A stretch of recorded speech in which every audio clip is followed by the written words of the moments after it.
You're about to join Jerry Parker, Moritz Siebert, and Niels Kostrup-Larsen on their raw and honest journey into the world of systematic investing and learn about the most dependable and consistent yet often overlooked investment strategy. Welcome to the Systematic Investor podcast series.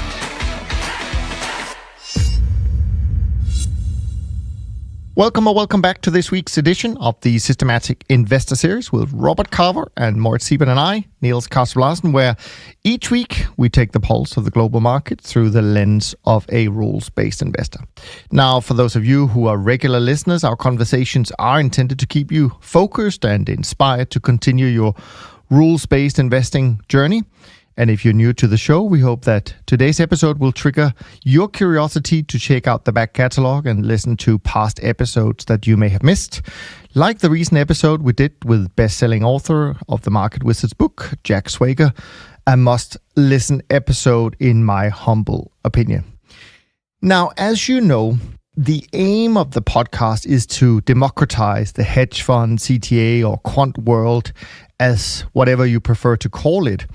And if you want to be part of this journey, what we ask of you is that if you can comment, if you can share these episodes, if you can rate and review them in iTunes, we greatly appreciate it. That is kind of the payback you can give us for putting in the time and dedication each week to the podcast. And as long as that continues to happen so that we can see that you're getting value from them, we will, of course, continue to do them. And it's not so much whether or not you have a big following and therefore whether or not your share matters or not. It doesn't really matter at all. In fact, even if you have a small following, because if you share it on your feed or on your page, it tells Facebook, Twitter, Google, iTunes, or YouTube that this is something that might interest other people based on the number of people sharing it. So this is how that it lets us know that the topic that we're discussing and the content that we delivered was worth your time. And so with that said, Rob, Moritz, great to be back with you this week. How are you doing where you are today? Hey, Niels. Hey, Rob. Doing fine. Good. Yeah, it's been a few weeks, quite an exciting few weeks. Quite a lot's happened since I was last on at the beginning of October, I think it was. Absolutely. Can't wait to dig into that. Before we do, let me give you kind of a quick market wrap, which is today not going to be a market wrap whatsoever, just something that I stumbled across. I think most of the people listening to our conversations each week, they know I'm not a great fan of the mainstream financial media as a source of sound financial advice. But now and then, you do hear something that really makes sense. Like this quote from Jeremy Grantham on a recent appearance of his on CNBC. And in it, he said, the only reality that you can never change is that higher priced assets will produce a lower return than a lower priced asset. You can't have your cake and eat it. You can enjoy it now, or you can enjoy it steadily in the distant future, but not both. And the price we pay for having this market go higher and higher is a lower 10-year return from the peak. And I think if you were to look at a super long-term chart of the return of a kind of a classic 60-40 portfolio, even if you go back to the 1920s, and of course we had the big peak in 2000, the tech bubble, expected returns really have never been lower than they are today. So I think that the challenge that most investors are experiencing at the moment is that on one hand, they are worried about these extremes will come to an end, a sudden one most likely. On the other hand, they are fearful of missing out of these markets as they continue to rise.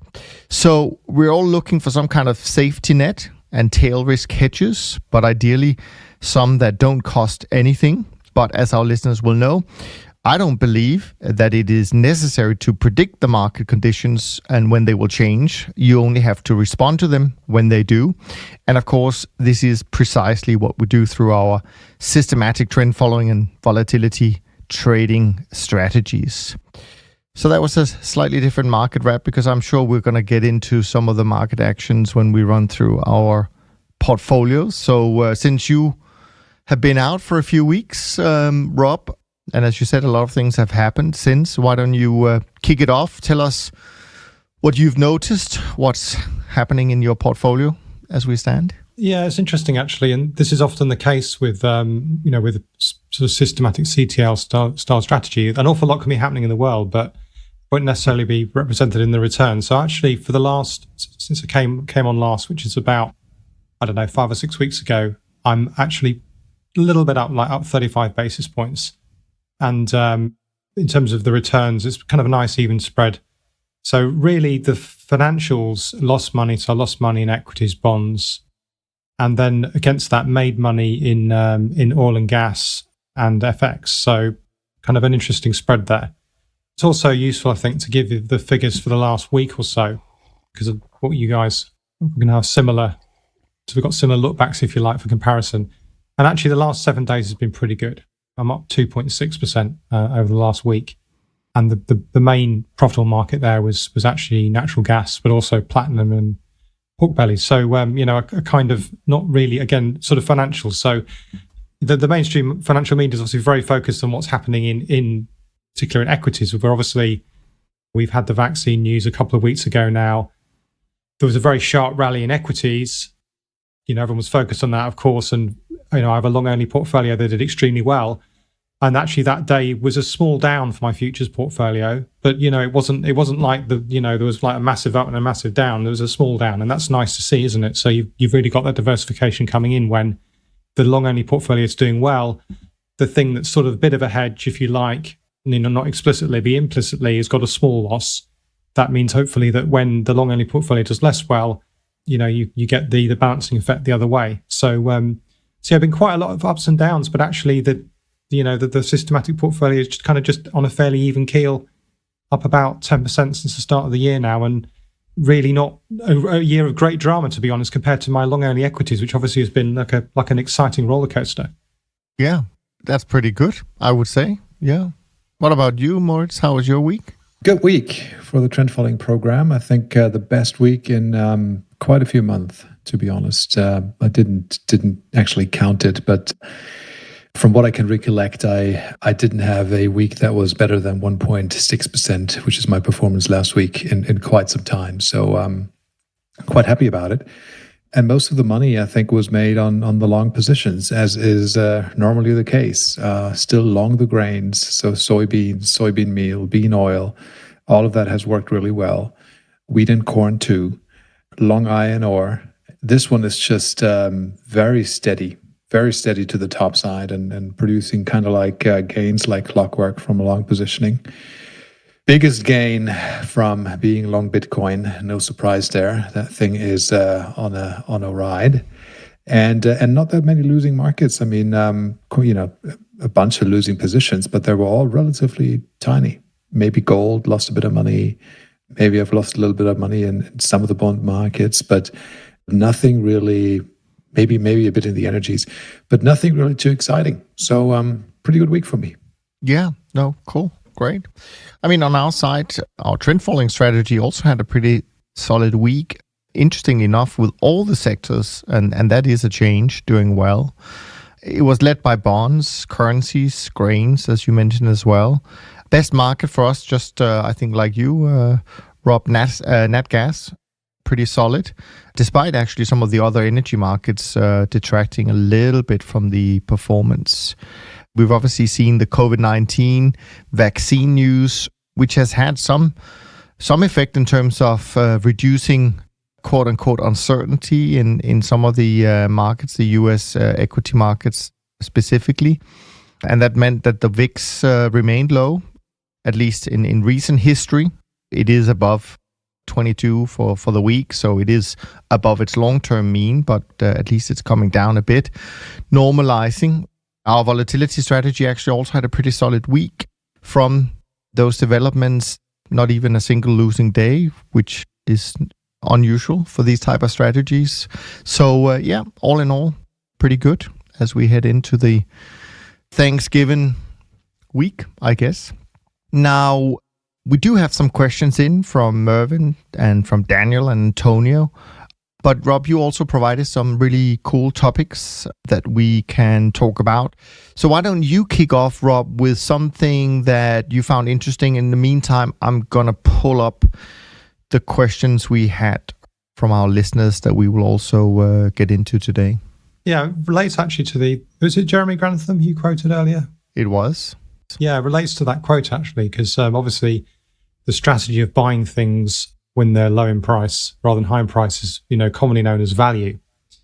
And although everyone was focused on the kind of overall movement of the equity market when the vaccine came out, what was really interesting was that on that day, there was an absolutely astonishing dispersion between stocks which have kind of got value characteristics and ones which have momentum characteristics. And, all kinds of people came out and do what they normally do, which is at these times, which is say things like, it was a 10 sigma or a 16 sigma event. So, just to kind of underscore how massive it was. And those numbers are a bit meaningless, of course, because it's a bit silly to measure things in standard deviations for something that's obviously got a huge kind of fat tail distribution. But I would say definitely it was a little bit bigger than the last similar event, which was in 2007 and was called at the time the Quant Quake, which was a couple of days again when these different factors just moved in massive opposite directions without much effect on the overall market. I think it's interesting as a single data point, but also potentially interesting as the reversal of a trend, which is the fact that value has been underperforming kind of momentum or growth stocks for a very long time now. And I've got a piece on my screen from JP Morgan, who did some more detailed analysis on this. And they looked at the PE spread on the S&P 500 between value and the market overall. And just before that shock, a couple of weeks ago now, that was at 10. So in other words, I don't know what the average PE on the S&P 500 is, but suppose it's, say, 25. That means the value stocks were trading at 15, which is a huge difference.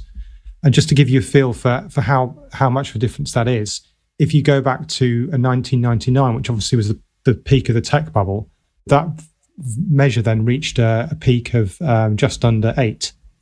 So we were even more overvalued in terms of, or undervalued, if you like, in value versus the market just before that vaccine came out than we were back in, the heady, crazy days of 1999. So the big question on everyone's lips, I suppose, is, will this be the beginning of the comeback of value? That I'm sure lots of journalists there are waiting to pick up their pens and write about that, because that's the kind of thing they love writing about, that this particular strategy is dead, or this particular strategy is doing well, particularly if they can kind of link it to the quant and systematic world, because they do seem to enjoy beating quant managers over the head when they're doing badly, less so when they're doing well, I think. But I was just curious about what you guys thought about that, because for me that was quite an interesting event, because I teach a course on systematic trading at a university in London, and I always pull up the slide of 2007 and say, look at this crazy thing that happened in 2007, and these guys are all like 22 years old, and they're like, well, you know what? I was like 8 years old and playing with Lego back then, but now I can pull up my new slide saying, look what happened in November last year. It's very recent, so it's kind of I'd call it a historic, kind of at least once in a decade event. But just wondering what you guys thought about that, and also about the prospects for value going forward, maybe. Moritz, do you want to dive in first? No, you dive in first. Okay. Well, I was just going to say, given COVID, they might be back playing with Lego now. You never know. But no, I mean, I think what you're saying, I don't know much about value and all of that, good stuff. But I do observe some of the things you say.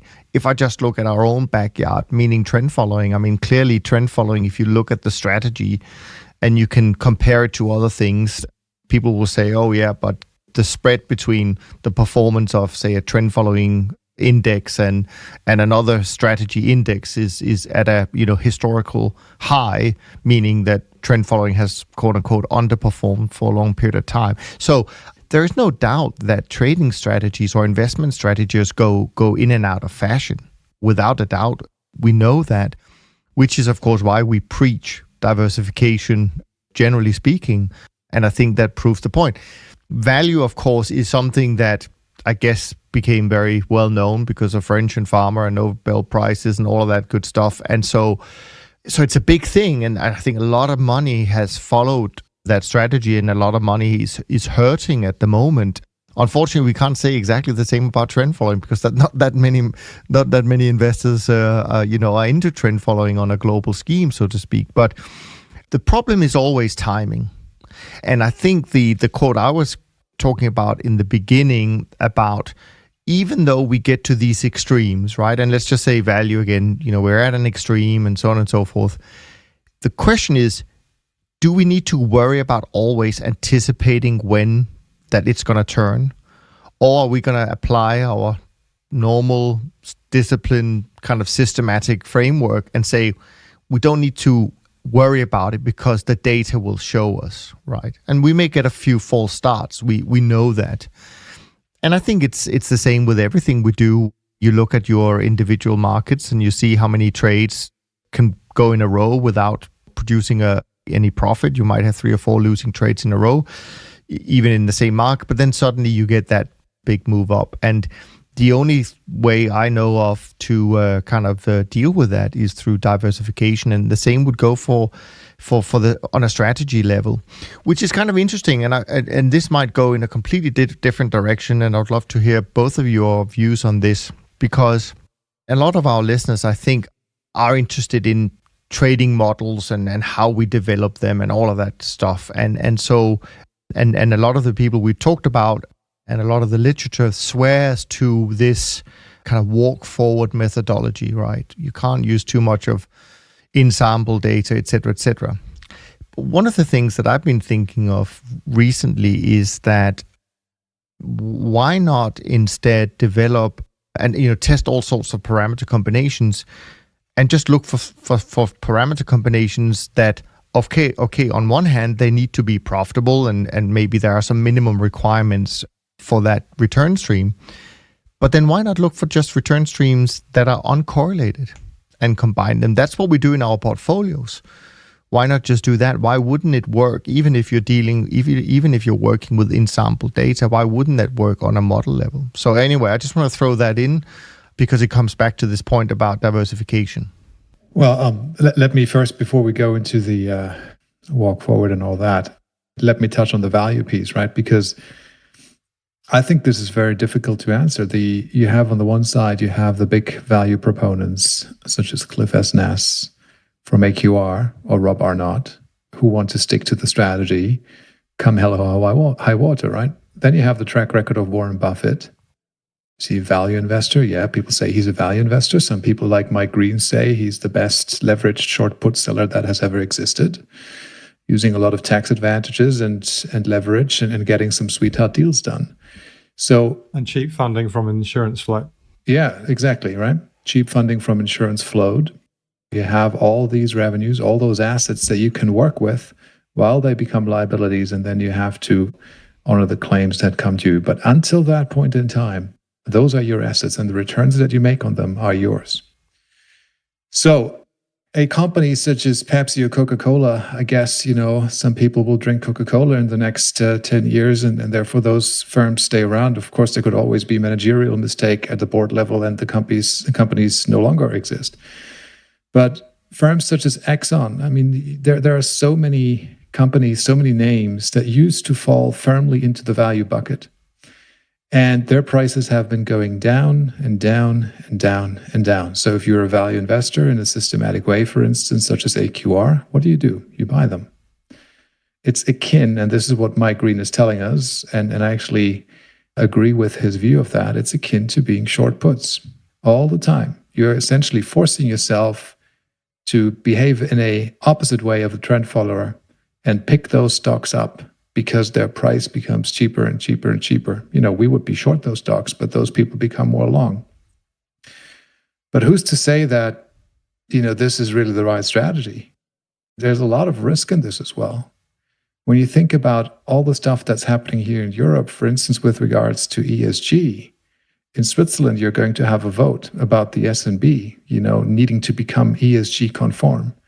If the vote goes through, I think it's a little bit of a coin toss, maybe leaning towards, Swiss people want the S&B to become the green S&B. They need to liquidate 11% of their portfolio, including Exxon. We see massive flows, and I can say that with a Munich Re view here as well. Massive flows, all the big institutional funds, by regulation, by taxonomy, or by their own choosing, they tend to stay away more and more from firms such as Exxon. Exxon pays a 10% dividend yield right now. It's at 37 or 36 bucks. And it has a 10% div yield. But we don't invest. We don't touch them. Somebody else can do that, right? We put our flows into renewable energies companies, many of which are small cap, and we completely distort their prices. When I say we, it's not necessarily my firm, but it's the market in general. That's how we, where we see flows moving. It goes into tech. It goes into Apple. It goes into Google, right? It goes into Tesla. We see all that. So I find it very difficult, therefore, to say that only because you're looking at the metric of value versus growth, right? And we've seen the quant quake. This actually has been a major quant quake in the past couple of years. It's just, the complete deterioration of value versus growth. And if you are a massive believer in value, then you'd be picking that up all the time. You'd be getting more aggressive, picking up value, and more aggressive selling growth.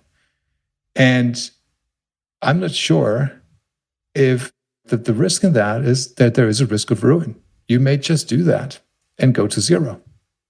So therefore, I think, being a value investor is, in a way, being short puts. So you have to be very careful with that strategy. I'm not saying that it doesn't have it doesn't deserve a footprint in some people's portfolio. It doesn't have a footprint in mine. But that's just, my choosing. I don't deal with fundamental numbers. I don't want to do balance sheet analysis. I don't want to do PEs and CAPE ratios and all of that stuff. It's just not for me. But for many people, that is what they do. But you have to be really kind of like, stealth believer that only because value has been researched for 40, 50 years, and then there seems to be something with value, and there's Warren Buffett around, that this is going to be the thing that you want to be doing for the next 40 years. And I think there's a big question mark behind that, especially if the world becomes more dominated by tech. I guess it feels like now I should be the guy defending value now that Moritz has taken the opposite position. But that's quite easy for me to do because I do have an allocation to value in my portfolio. So my UK equities, long only UK equities portfolio is allocated according to some systematic, some very simple valuation metrics.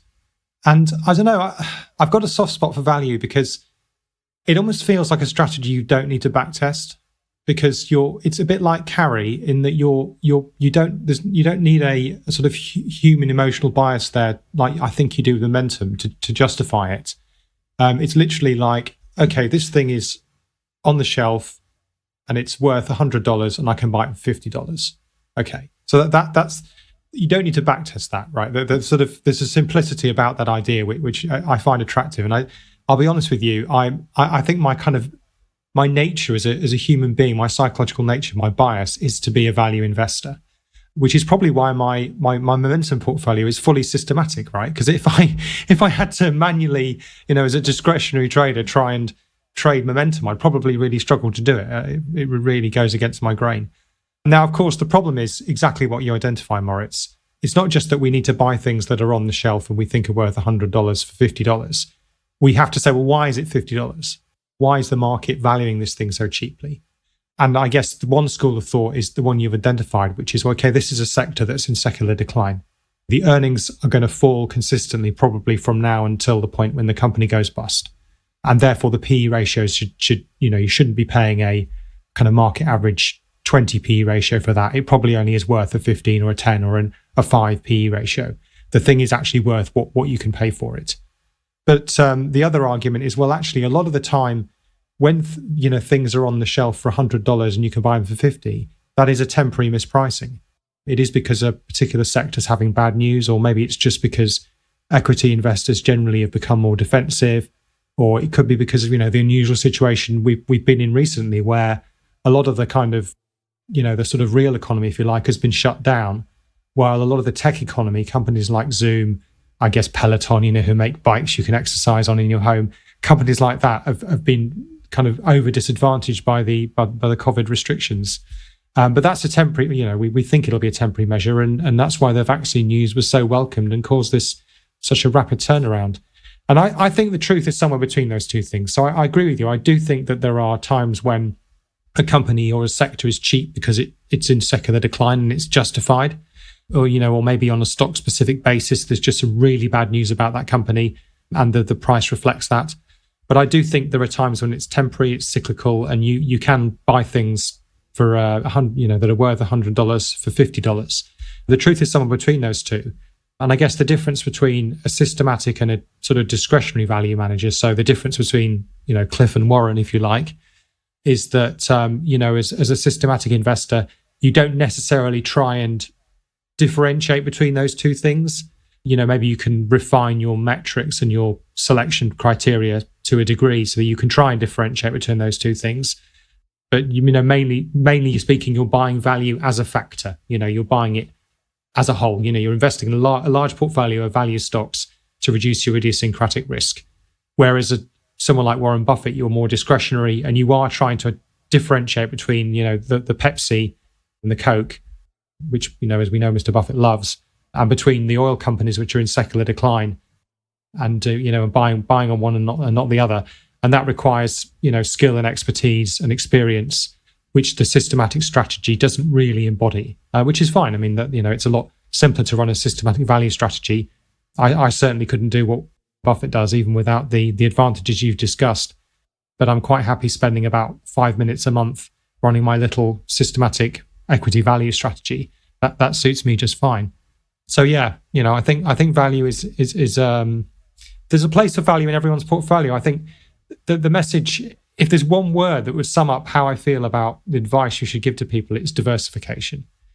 And if you're not diversified across as many asset classes, factors, sources of returns, whatever you want to call them, as possible, then you're missing something. So in the same way that Moritz thinks that I'm a complete wuss for not investing in Bitcoin, I think he's missing a trick by not having any value in his portfolio. But that's just my opinion. It's kind of funny that we have a strategy called value, but we don't have a strategy called overvalue.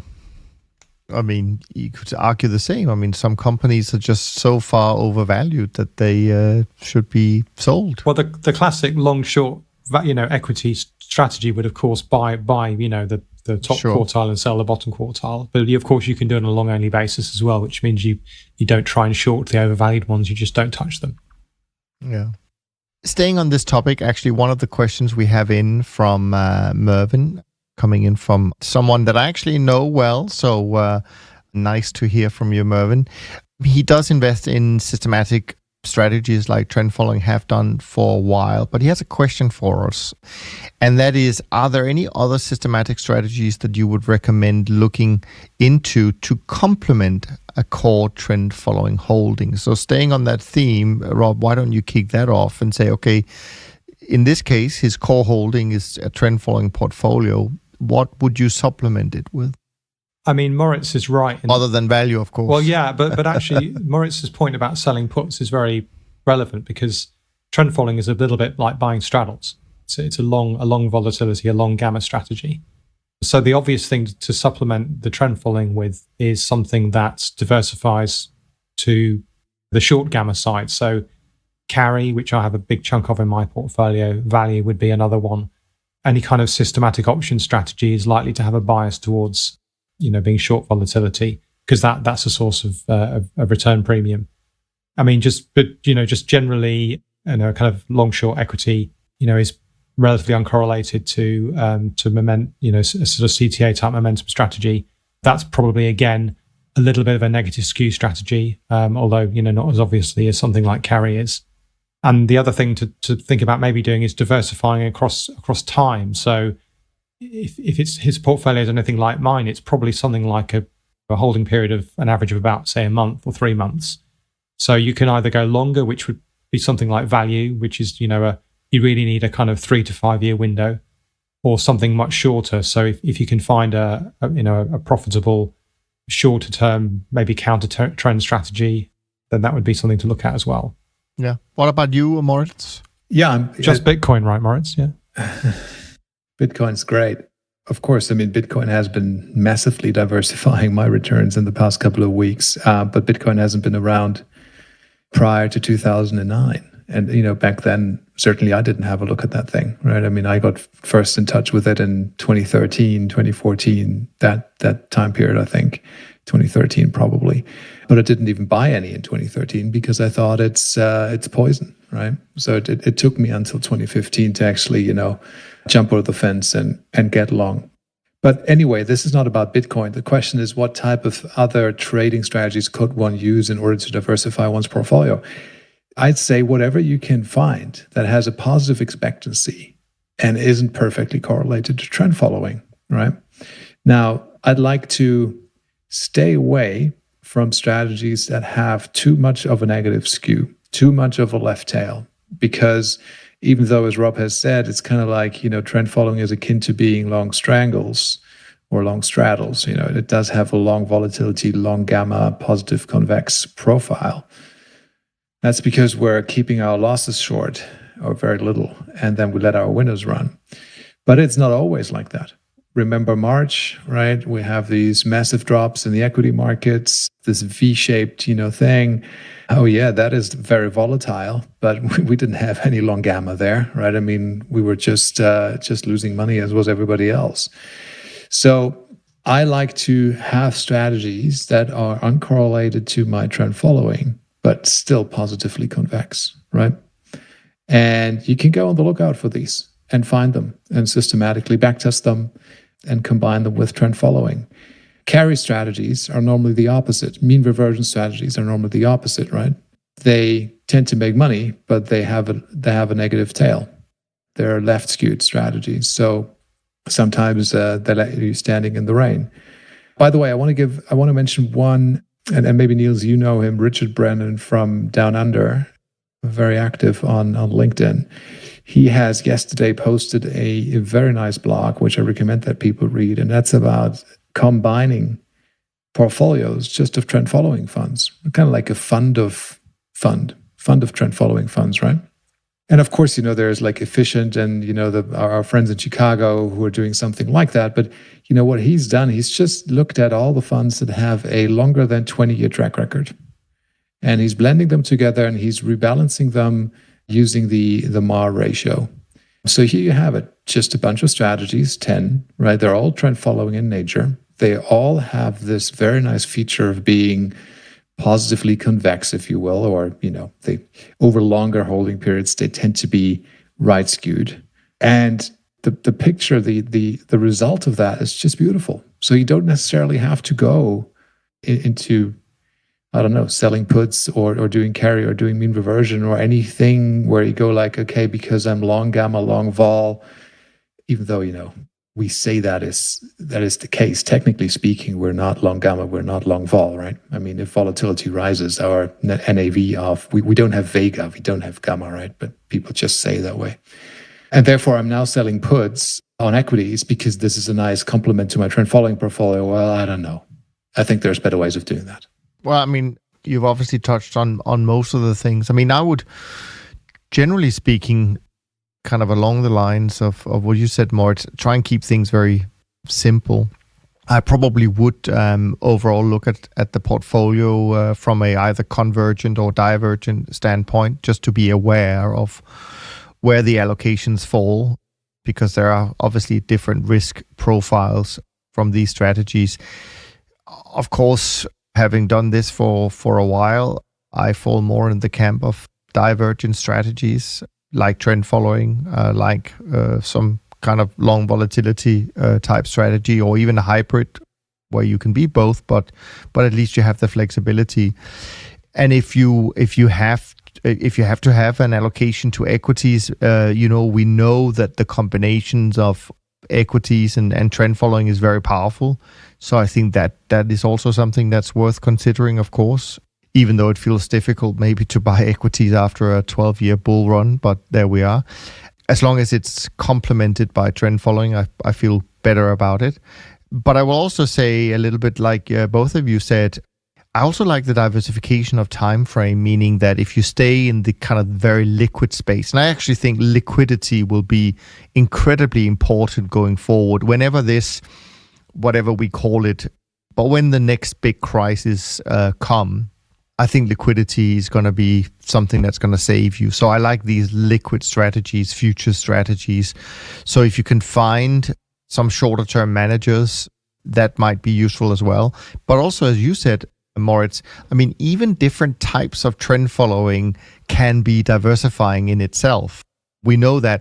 Now, when we say that, we of course don't know if it's the time frame that makes them different, if it's the markets they trade that makes them different, if it's the risk allocation, whatever that makes them different.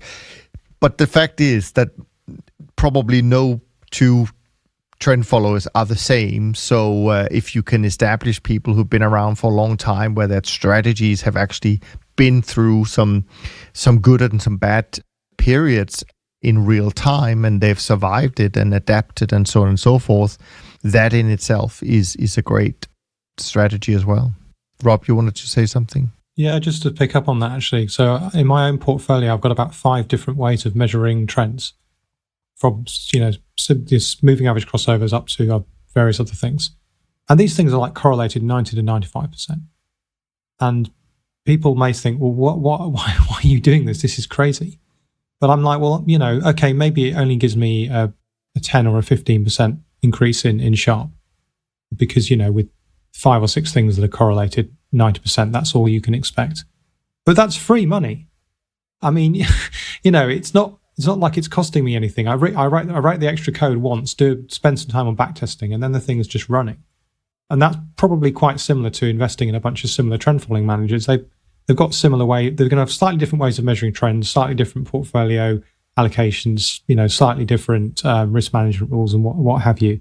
It always strikes me how, even the three of us are supposedly doing the same thing, how different our views are on things like, volatility sizing, for example. And I know from speaking to other people across the industry that there are a lot of different ways of doing what seems like quite a similar thing. So yeah, I mean, it's the best diversification is, of course, to move away to other things that are completely different. But of course, that has its downsides, as we've discussed. But it's almost free money sometimes, the diversification you can get with just a tiny little bit of extra effort. And it seems people say to me, well, why wouldn't you just pick the best way of picking up trends? And this is something a lot of retail traders say. What's the best way of picking up trends? I'm like, I don't really know. I've got 5 or 6 ways of doing it. I don't know which is best, so I just do them all and take an average. Yeah, makes complete sense. So, Mervin, I hope this was helpful for you. I wish you all the best. And also, just to let you know, Rob, Mervin has read all your books and is a great fan, as he is of also Jack Swager's book, which, of course, we also are great fans of. So, let me move on to the last couple of questions that we had in from our listeners, and then we'll add some of your topics as well, Rob. This is a question that I know we've discussed in the past, Moritz, with Jerry, and it's from Daniel, I should say, by the way.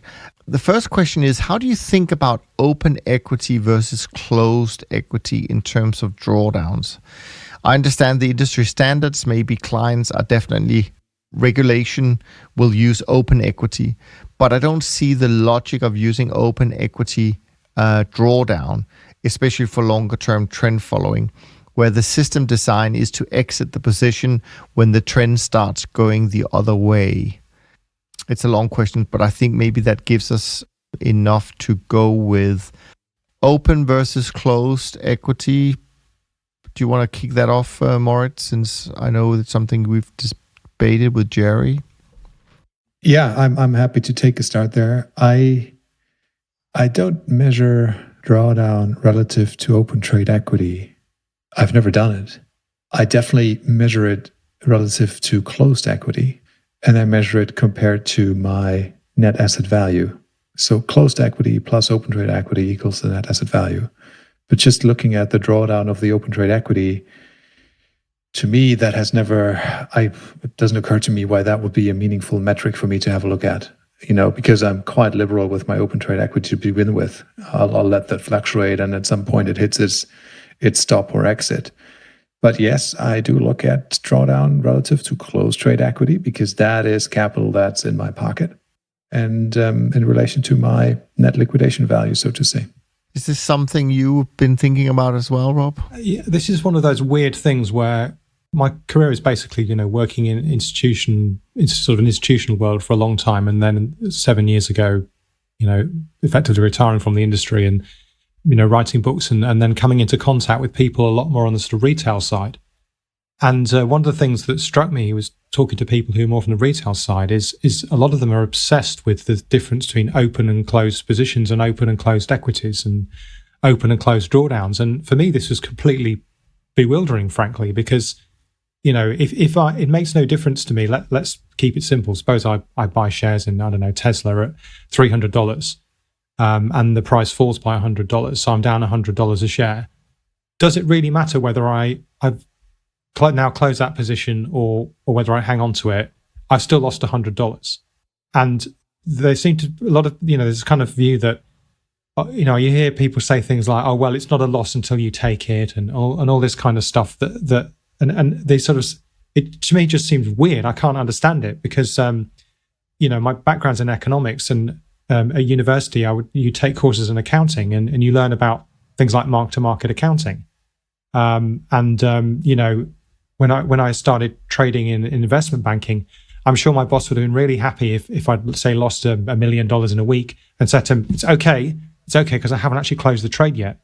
I'd still be, being given a one of those boxes to put all my things in and walk out the door with. It's irrelevant as to whether the trade is open or closed. The money's been lost under mark-to-market accounting. So I've never really been able to understand why you'd have any distinction between open and closed anything. And in fact, sometimes I think it can lead to dangerous behavior because, let's say you're running a trend following system, but you're doing it manually, and the thing starts to move against you. And you start thinking, well, it's okay. It's not a loss. It's hit my stop loss, but it's not really a loss because I haven't closed the position yet. I'm just going to hang on. And then, of course, you've basically broken the rules of your system, and you're no longer trend following. You're just, randomly gambling and exiting when you feel like it. So, not only have I've never done it, I actually generally find the question confusing because it doesn't really fit into my worldview, which is that you should just always mark to market.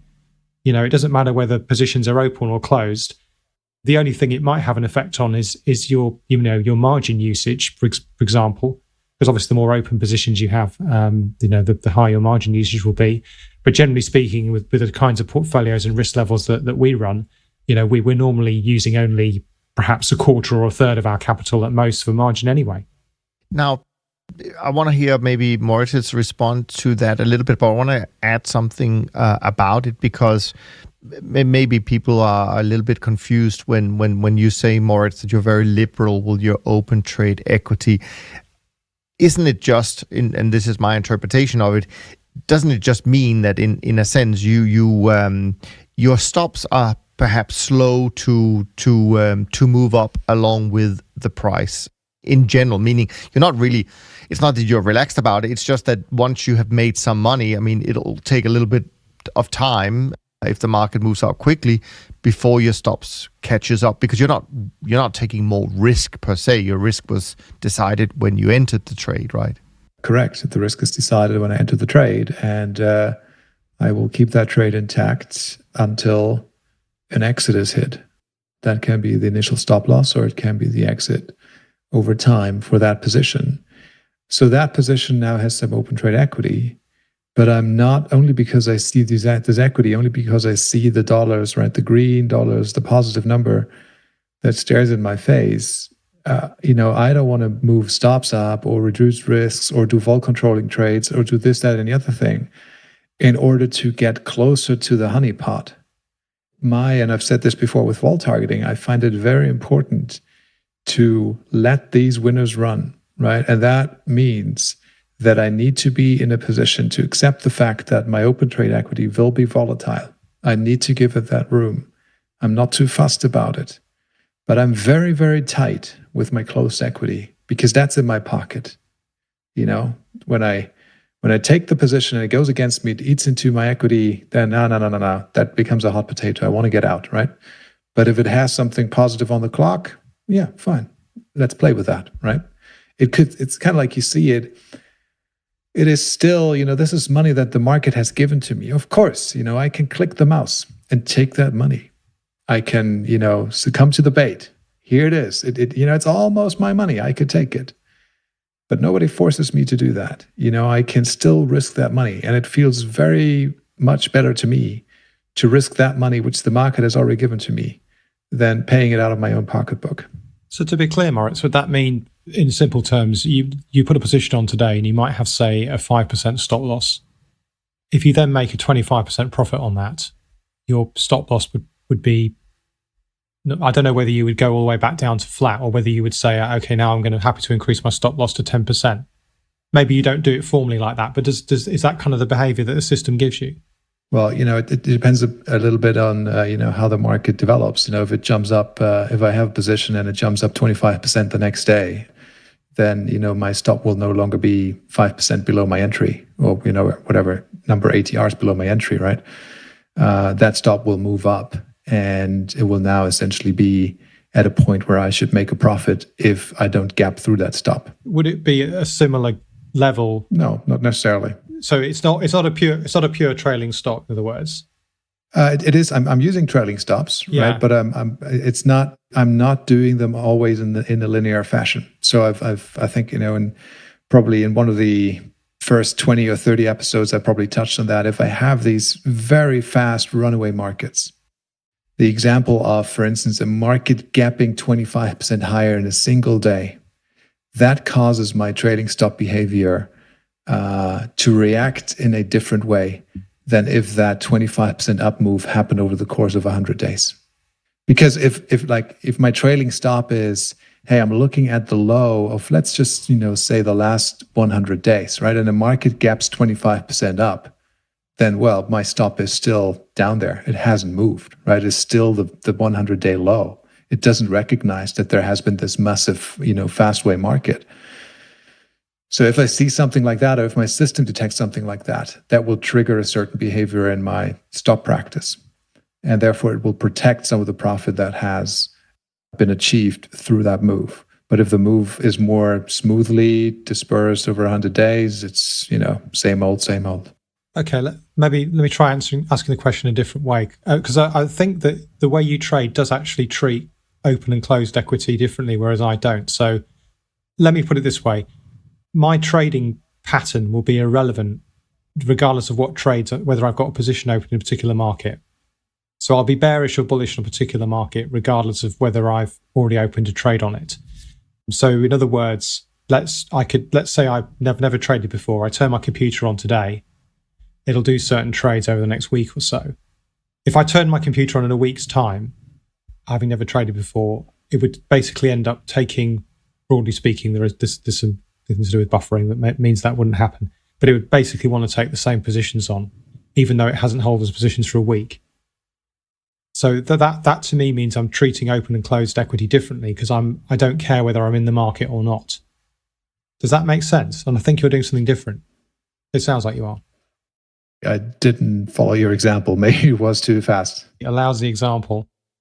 I get what Morris is saying, and I think it's not, I don't think it's unusual to say, of course, if you have a massive move up, you have certain things in your stop loss rules that moves your stop more quickly than if it's a slow move up. I think that's just rules, and maybe it's just a narrative, meaning I think what Moritz does, many people do, but maybe they don't talk about it in the same way, saying, I'm more liberal with my open profits. I mean, I think we all agree that in trend following, you sometimes need to, we know markets will correct. They don't go up in a straight line or they don't go down in a straight line, right? They need a little bit of breathing space. And that's essentially what I think Moritz is trying to, or what he's saying is that, the trade needs a bit of breathing space. If it's going in my way, I'm not going to strictly follow it by always being one, ATR behind or below the trade kind of thing. It's not a linear stop moving up every single day.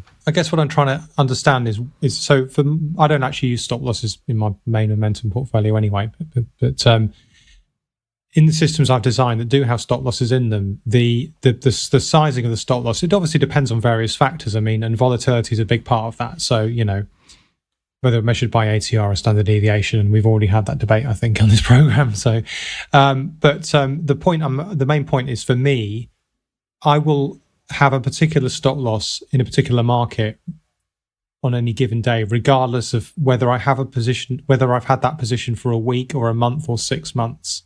And regardless of how much open profit there is in there, the amount of whether it's been profitable or not is completely irrelevant to me. And that, I think, is the difference. But maybe I don't understand exactly what you're saying here, Rob.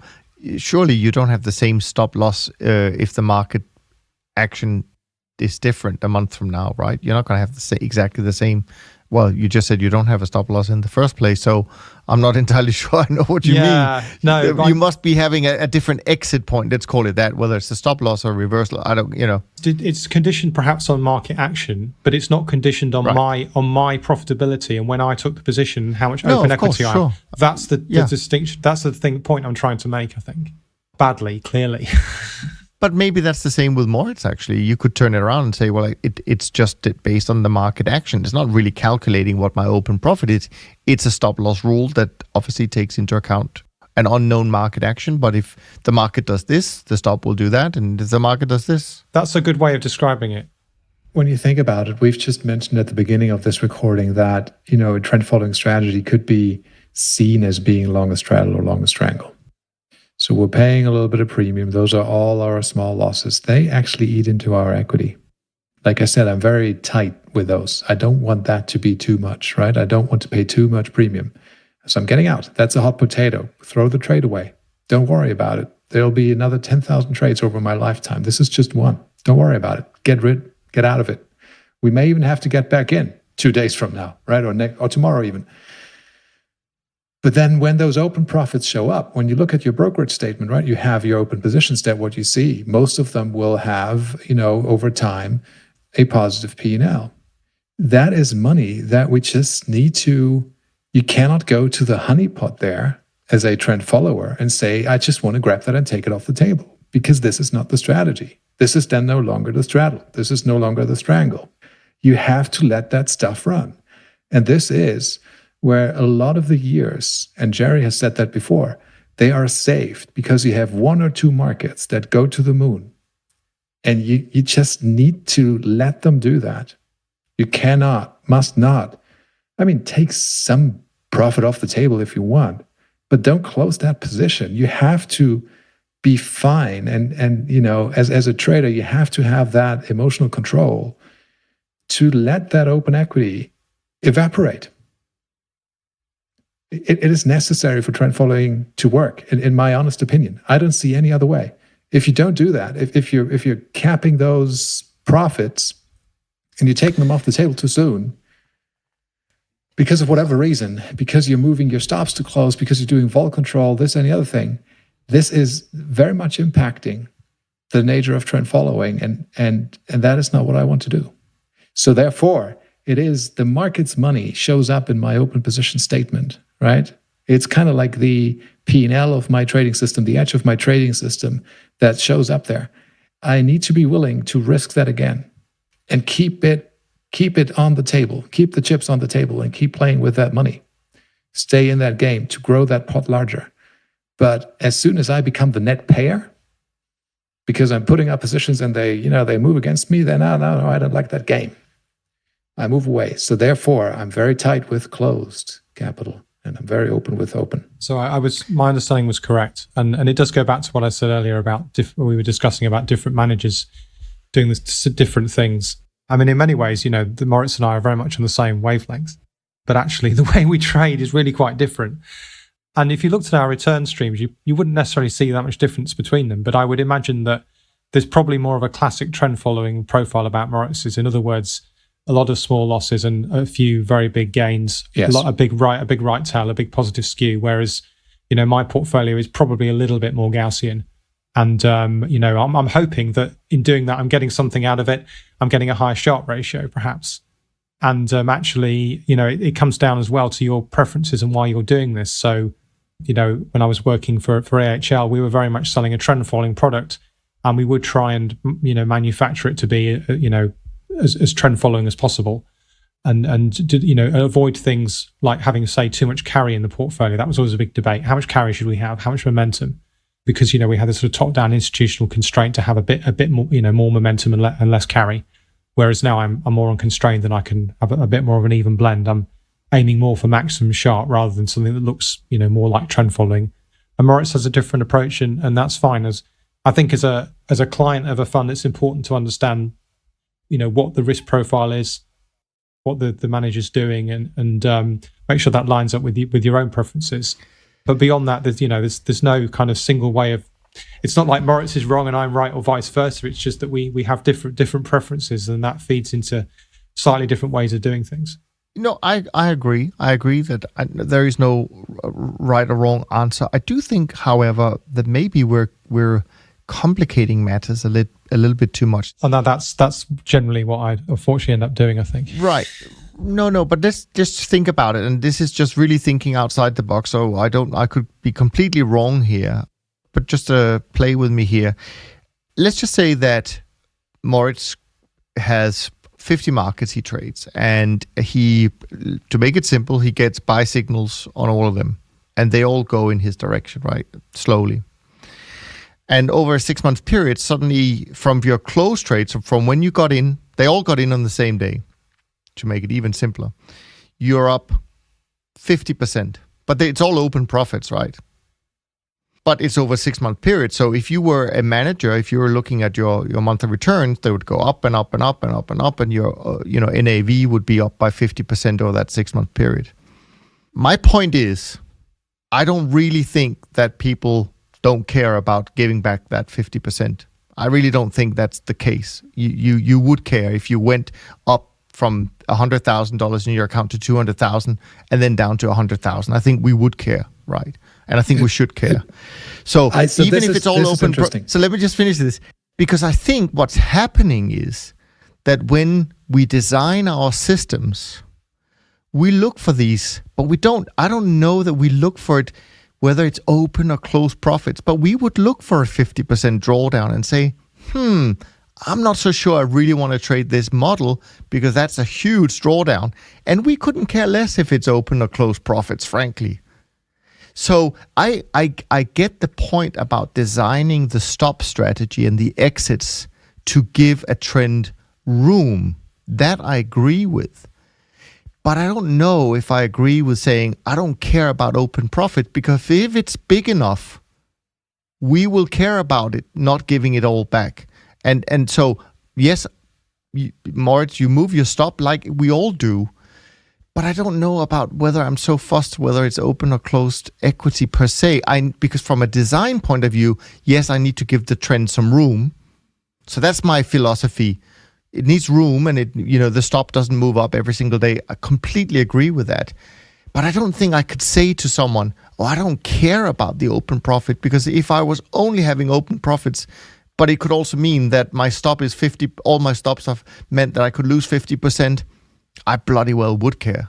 Fascinating. Absolutely fascinating. I'm really in a different camp here. Let me use your example to make that point real clear. I do care. It does hurt, right? If I'm losing all that open trade equity, that is crappy. But it is a question of mindset and attitude and how you approach trend following. And I think this is quite interesting that we have a different view there. To use your example, say I'm doing 50 trades and I put all of those 50 on the Monday, right? They all happen, some magic. They all happen at the same time. And they never move against me. This was your example. They just all move up. They all produce open trade equity, right? Okay, this is great. Let's say I'm up 50%, right? My stops have moved up, say, and let's just assume we don't gap through stops, right? I can now stand back and look at that system, and I can observe the drawdown on my closed equity, and that has always been zero. Because you have just, in your example, said that all of those 50 markets move up. I've never had a closed equity drawdown. This is very, very important. And it puts me in a position to say, fantastic, I'm out of the woods. I'm not losing. Second observation is, my stop is probably now 10 or 20% higher. And assuming that I don't have a gap, I know that I will end up with a profit. Yeah, but that proves my point. Up with a profit, exactly. Right? I will and be that proves a winner, my point. Yeah, right? that proves my point. I'm feeling fantastic. Yeah, and there's but it also, let's go for it.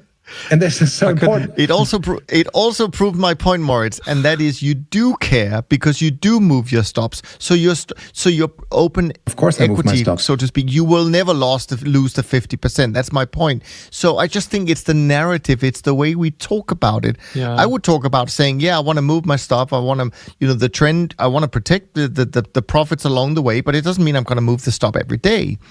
And I think Moritz is saying exactly the same. I'm just not saying that I don't care about the open profit. I do, because I look at the account every single day and I don't want to get to a 50% drawdown at any time, even if it was just open profit. I wouldn't want that. And I think we end up in the same place. It's the way we talk about it. Yeah, this is the weird thing, because I think if you actually looked at our behavior of our systems, you wouldn't necessarily be able to tell the difference. It'd be quite subtle differences. Right. I mean, I couldn't even tell you how much open or closed equity I have in my account. I've literally no, I've literally no idea. It's a figure I never ever look at. I'd have to log into my brokers and look at it, because I'm so indifferent as to whether my equity is open or closed that, I couldn't even tell you the figures.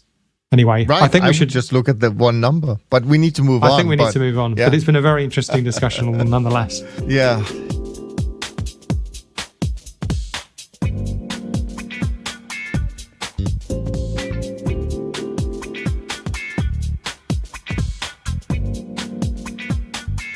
Daniel, see what you got us into, and you even have another question here, which we will of course do. So Daniel's second question is, I'm starting to think about hedging or using a spread type position for longer term trend following in equities.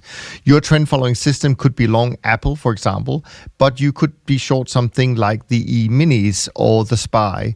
So what you're doing is betting on Apple will outperform the market. Obviously, this will reduce the absolute returns, but it may make the difference to drawdowns or risk-adjusted returns, ? You may also do this only if the market does something, i.e. starts going down when you're long in the long Apple example, and take it off again if the market starts to go back up again. I've seen Tom Basso uses a similar approach, but I don't think hedging trend following positions has been mentioned much in the podcast. Thoughts? Let's make it a short one here. Hedging trend following positions, I'm not so sure any of us do that. It's interesting, because you're kind of doing two different things when you start behaving like this. You're basically combining two kinds of strategy. You're combining classic trend following with what we talked about earlier, which is kind of long short value, or whatever the metric is by which you like Apple and more than the rest of the market. And I think you need to be quite careful in terms of understanding like where your returns are coming from. So generally speaking, the trends that are happening at quite a big sort of macro level. So, generally speaking, most equity markets go up at the same time. And actually, I have a strategy, a trading rule that explicitly does that. It looks at the average trend across all equity markets. And if that's positive, it goes long all equity markets. And then, I have rules that look at the markets individually as well. And, I've seen people do things quite successfully, which is, for example, to do trend following at a sector level. Basically, so you're trend following, say, US utilities, US tech, and so on and so forth. But then what you do to express your view, of course, you could just buy a sector ETF. Of course, you could just do that. That would be just like buying, the whole thing. But then what they do within that is they say, okay, if I'm going to be long this sector, let's say you're long US tech, you then bring in your valuation or your momentum or whatever metrics you're using, and you selectively go long the stocks that look most attractive on that basis. So you're combining your momentum view on the sector with your kind of intra-sector view on value or growth or whatever to buy the cheapest stocks. And if you're going to be short a particular sector, then you choose the most overvalued stocks within the sector and go short those. So that's probably, and to me at least, a more natural way of combining these two different styles. I think if you're going long Apple but short the market, I mean that's basically just a hedged relative value bet on Apple. It's no longer a momentum strategy anymore. Whereas doing this other way of doing it, you are still maintaining the character of the momentum there. Cool. If it's okay with you, Moritz, I'll move on to final question. Yeah, cool. This is from Antonio, and this is about different kinds of moving averages. Antonio writes, so far I've been unable to see best results with integrating moving average and exponential moving average in my trend following strategy, whilst the Arnaud Legault moving average, ALMA, seems to be cutting trend reversals more accurately and contributing to less negative P&L periods. It bears the question that I'll ask in a less technical way. trend followers frequently mention simple and exponential moving averages as a component of their strategy. There are other moving average algorithms out there. I wonder if one particular moving average could intrinsically be the best due to its algorithm alone, or if the algorithm is secondary to sticking with the biggest market movers use. So it must be biggest funds given the nature of trend following. I have to say, I don't know what an ALMA moving average is, so I'm going to pass that I just had to Google on to Rob.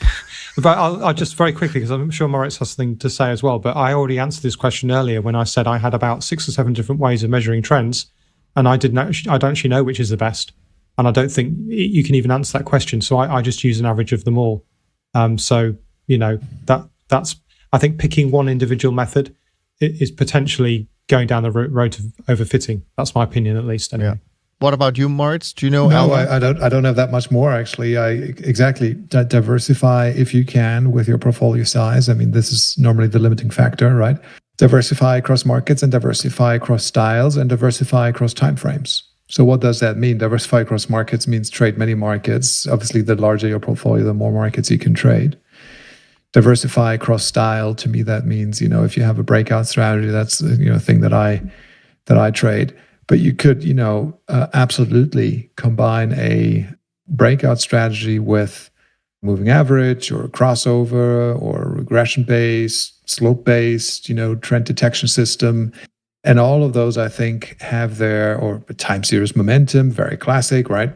And all of those have high correlations to one another, but they're not perfect, right? So there's, like Rob was saying earlier, that is essentially free money for you to harvest right there. It will improve your risk-adjusted returns if you do that, but it requires you to have the capital. And then finally, all of those types that I've mentioned can run on different speeds. They have different gears. You can run them very fast. You can run them super, super slow, and you can everything in between. And again, there is high correlation, not as much actually between the very fast and the very slow, but nevertheless, they remain trend following strategies, right? So if you have in the middle where the fat is, there is positive correlation, but not perfect. And here's another source of diversification, which you can harvest really. And this is, what I couldn't agree more with what Rob was saying. Once you have done that work, once you've written the code, running that code, the marginal cost is zero. You can just do that. You've done the work, just change a parameter and hit enter. And there you go, produces a different output. So it is a worthwhile goal to really, go into these directions and explore them. And I would not just trade one strategy with just one moving average, say, 200-day moving average, and certainly not just one market. There's strategies out there that go like, oh yeah, here's the S&P 500, and here's the S&P 500 that is long flat using a 200-day moving average. Yeah, of course, fine. You can look at that, right? But it has worked because of probably 3 or 4 signals in the past 20, 25 years, and the massive one being the global financial crisis, where, oh yeah, it got you out and you didn't suffer from that thing, but you stayed out of the market in cash for quite a long time.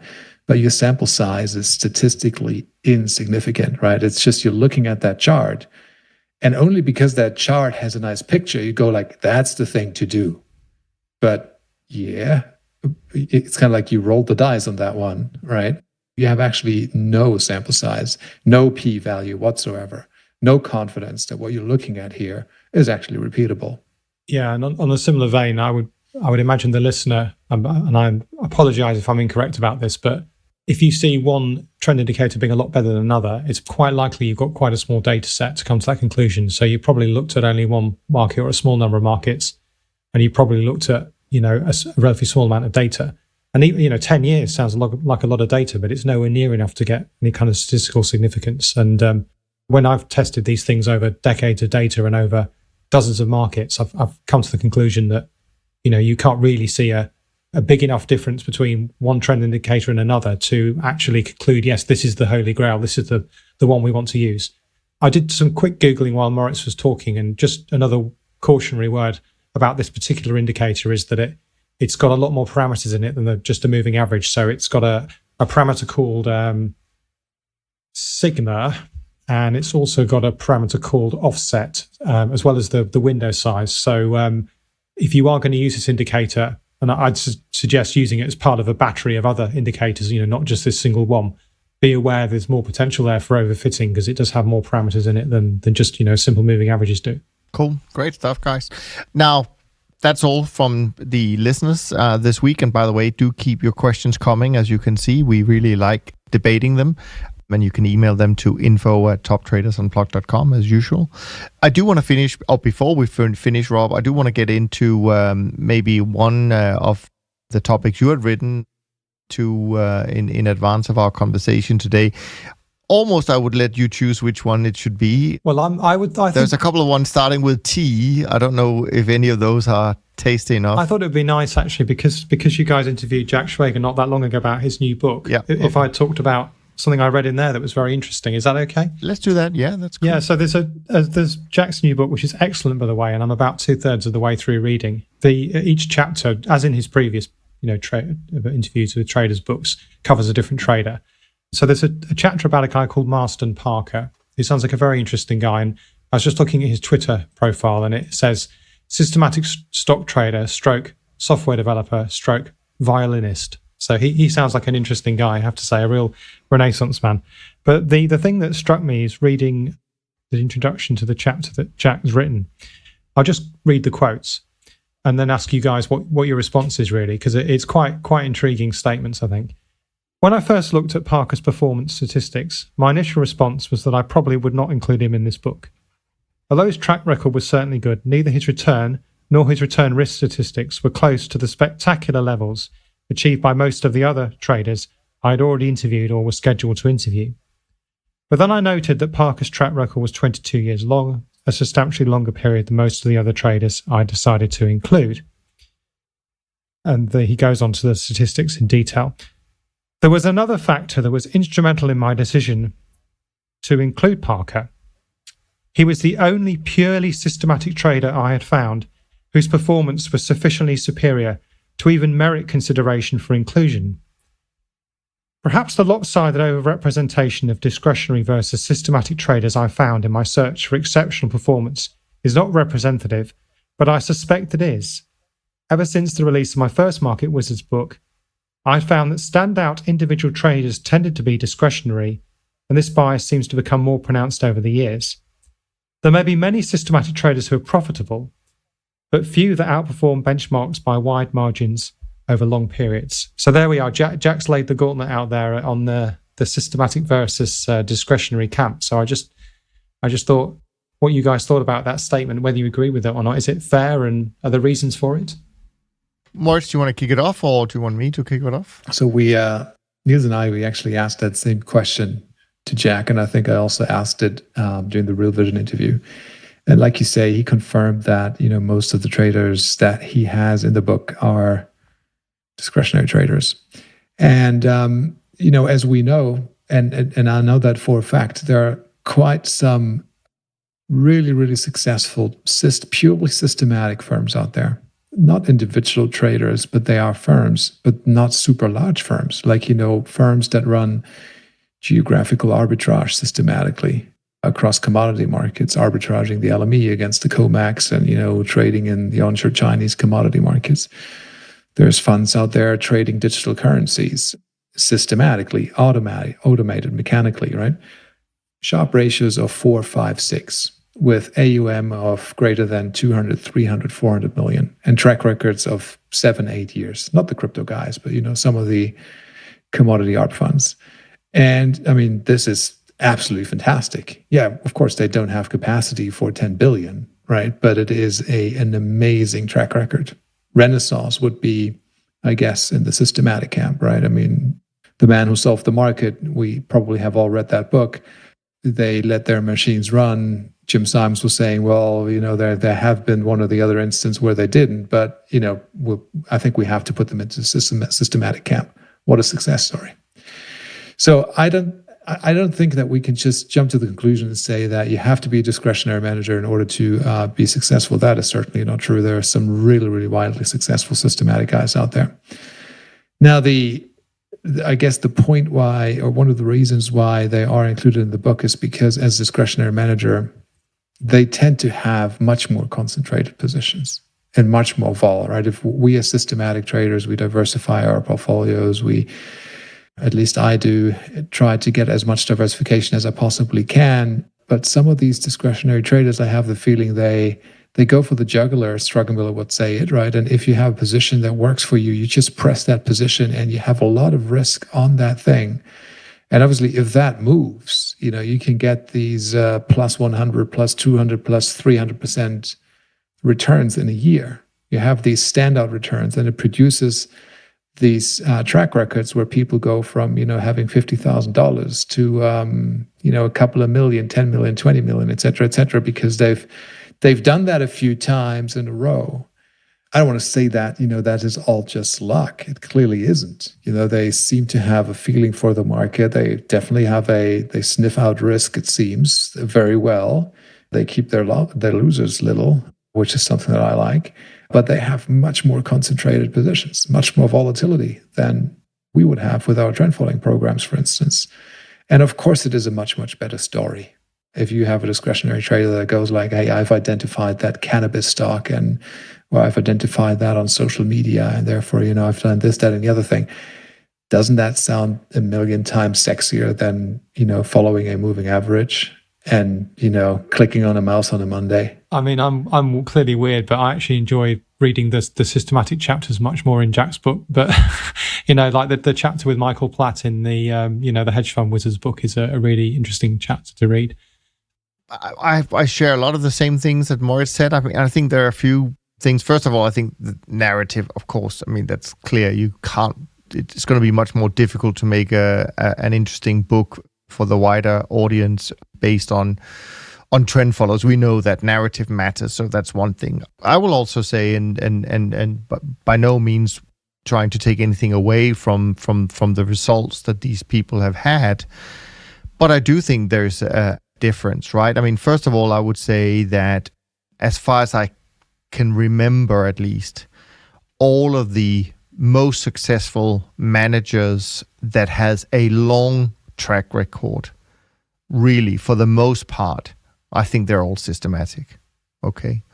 So like Renaissance Technologies, et cetera, if you take someone like Dunn Capital, we have a 46-year track record. You don't find many discretionary managers that last that long because it's very hard to keep going. And it may not be 800 or 300% or whatever it is per year, but compound over 46 years, it's pretty awesome. So I think that, when you write a book, you can find people that have done really well for 10 years and made a lot of money. And of course, you will, with some of the stories that are in there, you certainly could debate whether there's a tremendous amount of luck involved as well, not least that a lot of them are trading equities, and equities have been in a bull market for the last 10 years or so. But one thing, and I don't know if we talked about this with Jack, but I certainly think Moritz and I talked about it last week when we talked about our interview with Jack, and that is, I also think that we shouldn't forget that in our industry, we can't just say, I'm not going to include that year because that was my starting year, that was a bad year, don't worry about it, A lot of these managers blew up their account, not just once, but several times before their track record starts. We can't do that in our industry. All our losses are in there. It's on the table for everyone to see. So it's of course not going to look as great as someone who said, the first 3 times I blew up my account, that doesn't count. But then it did great. So I think there are definitely pros and cons. And I think you're right. If you want to find these amazing stories, that probably you have to look for discretionary managers if you're talking about just getting the highest possible return. But if you want longevity and something that is possible to replicate over long periods of time, I think you're all in this systematic camp, frankly. And some of the trades we talked about, these guys, what they do have in common with a lot of what we do is that they're very prepared. They have a great mindset. They are unemotional. They know their risk management to some extent. I actually don't think that all of them, you could say that they were fully in control of risk, because if you can make 800% in a day, can't you lose at least 100%? I think you could. So, again, I have some reservations about that. But I think let the public record speak about success. And at least for my part, I think most of the long-term public records that we can find today fall into the systematic camp. But it doesn't take anything away from these unique individuals who have done well with smaller capital bases, of course. But they have obviously done very well. Yeah. I mean, I think Jack does try and use risk-adjusted return statistics in his book. I mean, he's a big fan of GPR, gain-to-pain ratio. But actually, with a lot of these simple statistics, and including Sharpe ratio, it's possible to construct account curves that actually are a bit, you wouldn't necessarily want to invest in them, but they have very high gain-to-pain ratios because maybe they've traded for 5 years and they have 3 profitable days. The gain-to-pain ratio is amazing, but actually, there's not enough data points in there that you'd say, yeah, this guy really knows what they're doing. But that's another point. I'm actually of the opinion probably that maybe less so amongst institutional managers, less so amongst funds, but certainly amongst more retail traders. I think there are probably more high end at the very top. I think it is more discretionary traders, and I think there's a very almost simple mathematical reason for that. The first is that there are more discretionary than systematic retail traders. Therefore, the distribution is bigger. Therefore, the tail's probably going to be wider. I think if there was an equal split of systematic and discretionary managers, then you'd see a more equal pattern at the top. And the other thing is that by doing systematic trading, you are kind of limiting yourself in the sense that you're probably putting a floor on your losses, if you like, because you're less likely to do something crazy or stupid or lose as much money as a pure discretionary trader would. I mean, you can give anyone a simple trading system, and over a long period of time, they'll probably have reasonable returns. Even if they've got no particular skill, that kind of almost puts a floor on your return space. But I think to an extent, it also puts a little bit of a ceiling on how much money you can make, because there are times when, for example, I've seen opportunities in the market. Like, I hate to brag about it, but I did call the exact bottom in March in the equity markets. And had I been one of these gunslingers, as you talk about, I could probably have made that 800% on that day. But my kind of discipline and the way I operate means there was no way I was going to put that much risk into a single trading event. So I made a little bit of money, but not a lot. So I think that's also got something to do with it. So I think Jack's right. I think there are, particularly in the retail space, more the very, very top. It is more discretionary than systematic, and I think there are good reasons for that. But it doesn't necessarily mean that discretionary trading is automatically better than systematic. I'd say on average amongst the retail population, certainly the average systematic trader makes more money on average than the average discretionary trader. It's just at the very far end of the distribution, at the very top, you see more discretionary guys there. Mm. Yeah. Cool. Good stuff. Thanks for bringing that up, Rob. Now, just before we go to our final segment, which is maybe, I don't even know if you've been part of this, Rob, so we might catch you completely off guard when we get to that. But before we get to that, just running through the numbers, I mean, speaking of CTAs and trend following having a better time now, the beta 50 index is up more than 2% now for the month of November, and it's back in the black for the year 2020, up 36 bips. The SocGen CTA index up 1.34% so far in November, but still down 2.2% for the year. Trend follows the SocGen trend index up 0.75%, and this is, by the way, as of Thursday, so could have made money yesterday, and down 0.75% for the year. The short-term traders index up 13 bips for the month and up just shy of 2% for the year. The risk premium index, SocGen risk premium index, down a little bit in November, still down a lot in 2020, down 15%. Obviously, MSCI World up very strong this month, up more than 10%, up 7% for the year, and the World Government Bond Index is up 27 bips so far in this month. So, Rob, what Moritz and I started doing, just to add some extra value, hopefully towards the end of each episode, is to talk a little bit about what kind of content we enjoyed in the last week or so. Could be a podcast, could be an interview, could be a really good white paper, I guess. So to give you a few seconds to think about that, I'm going to start with you, Moritz. what caught your attention? What did you enjoy this past week or so? I think I listened to 2 or 3 podcasts while walking with a dog.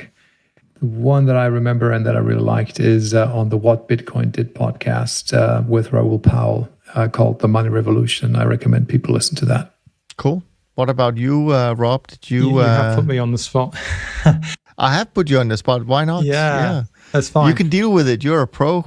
I can. Actually, so it's something that we didn't get around to talking about today, which was the potential inclusion of Tesla in the S&P 500. So there was a nice little, quite short blog post on the Robot Wealth website, which is quite a nice website that I follow. And it talks a bit about the idea of index inclusion arbitrage. So we know Tesla's coming into the index. This is a known event. Well, can you really make money out of a known event like this? And it does kind of have a little bit of a link to some research papers on this particular subject, and as to whether you can make money generally out of these things. So it's quite a nice little piece and a good introduction to that particular systematic source of returns that we probably don't touch on, but is out there.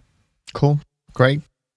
My pick this week will be an interview actually on Real Vision between William White, who used to be a central banker for decades, and even a banker to the central bankers, I guess, talking to Jim Grant. That was a fascinating conversation and really touches on what he believes, and I think he has good information why central banks are probably getting this completely wrong, but of course only time will tell. So anyway, that was for me a very insightful conversation. And on that note, we're going to wrap up this week's conversation episode. We hope that you enjoyed it. And also, as mentioned earlier, please comment, please share, please rate and review. It really does inform us about what you like. It also helps other people find our conversations. And of course, make sure you do send us your questions. info@toptradersunplugged.com is where you can do that. And feel free to follow all of us on Twitter if you like. From Rob, Moritz, and me, thanks ever so much for listening. And we look forward to being back with you next week. In the meantime, be well and stay healthy. Thanks for listening to the Systematic Investor podcast series. If you enjoy this series, go on over to iTunes and leave an honest rating and review. And be sure to listen to all the other episodes from Top Traders Unplugged. If you have questions about systematic investing, send us an email with the word question in the subject line to info@toptradersunplugged.com, and we'll try to get it on the show. And remember, all the discussion that we have about investment performance is about the past, and past performance does not guarantee or even infer anything about future performance. Also understand that there's a significant risk of financial loss with all investment strategies, and you need to request and understand the specific risks from the investment manager about their products before you make investment decisions. Thanks for spending some of your valuable time with us, and we'll see you on the next episode of The Systematic Investor.